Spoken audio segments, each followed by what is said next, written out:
పూరా లోకల్. నమస్తే, welcome to పూరా లోకల్. దాదాపు 7 ఏళ్ల తర్వాత భారత ప్రధాని నరేంద్ర మోదీ చైనాలో పర్యటించారు. టియాన్జిన్లో జరగనున్న షాంఘై సహకార సంస్థ వార్షిక శిఖరాగ్ర సదస్సులో పాల్గొనేందుకు ఆయన చైనాకు వెళ్లారు.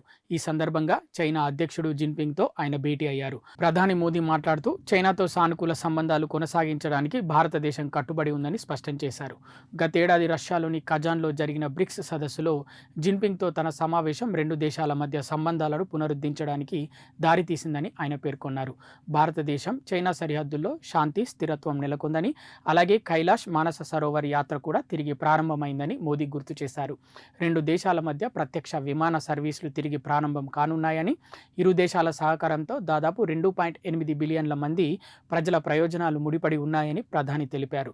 పరస్పరం విశ్వాసం మరియు గౌరవంతో సంబంధాలను ముందుకు తీసుకువెళ్లాలని ఇద్దరు నేతలు నిశ్చయించుకున్నారు. అమెరికా అధ్యక్షుడు డొనాల్డ్ ట్రంప్ విధించిన సుంకాల నేపథ్యంలో ఈ సమావేశం ప్రపంచవ్యాప్తంగా ప్రాముఖ్యత సంతరించుకుంది.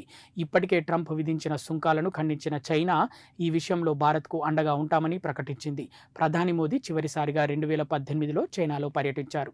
ఆ తర్వాత చైనా అధ్యక్షుడు 2019లో భారతదేశంలో పర్యటించారు. 2020లో లడఖ్ సరిహద్దుల్లో భారత్, చైనా సైనికుల మధ్య జరిగిన ఘర్షణల తర్వాత ఇరు దేశాల దౌత్య సంబంధాలు తీవ్రంగా దెబ్బతిన్నాయి. ఈ సంబంధాలను మెరుగుపరుచుకోవడం కోసం సైనిక మరియు దౌత్యాధికారుల మధ్య పలు దఫాలుగా చర్చలు జరుగుతున్నాయి. ఇవి ఇప్పటివరకు ఉన్న అప్డేట్స్. మరిన్ని అప్డేట్స్ కోసం చూస్తూనే ఉండండి పూరా local, your choice for local voice.